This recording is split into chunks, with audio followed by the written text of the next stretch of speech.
nagbibigay na ito ng smile sa ating lahat. Ganun po kaganda ang epekto nitong halaman na ito.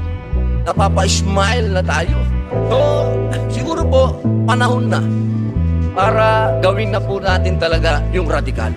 At yung pag-usapan natin kung ano po yung sinasabi po ng United Nations na ito po ay merong medicinal purpose. Yung po lamang mahal naming namuhunan. Akala mo ako ay talo na, nagkantutan kami niyan pare kahit kayo pa. Kahit na nung sabihin mo tuloy ang pagithet, di ka na nakikita pag kami ay tagipet. Iniba yung galaw, itsura puro na tato. Giniba ang kalaban, uubra ba mga to. Tricycle, pumipera pag dyan na nakasakay. Nagahasel, pare aking buhay dyan ko nilagay. Inimbita ko sa bahay tropa para magdamo. Sinita ka ng nanay mo kasi kasama mo. Ayos lang, natural, mahal ka pre ng nanay mo. Sa Diyos lang magsasabi yan, dapat isanay mo. Kayod lang, okay ang lahat, wag ka lang lilihes. Pagod ang idol mo, yung chonke paabot bilis. Kalma na, gagawang kanta pagtapos bumakbak. Tumama na, mariwana, di na siya umiiyak.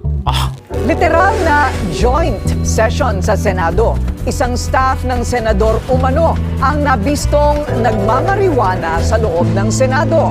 Ang detalye sa exclusive agenda report. Sunod-sunod ang mga isyong pumuputok sa Senado. Ngayon, isyu naman ang nagchuchongke sa loob ng Senado. Nangamoy MJ ang Senado sa kalagitnaan ng sesyon. Nagmistulang sniffing dog sa mga kawani ng Senate Sergeant at Arms para hagilapin kung sino ang nakascore na pumasok sa session hall. Natunto numano ang isang babaeng staff sa isang CR sa Senado na nangangamoy chongke. Pero wala ng mga ebidensya na maaring na-i-flash na raw agad niya sa inidoro bago pa siya matunton ng usaa.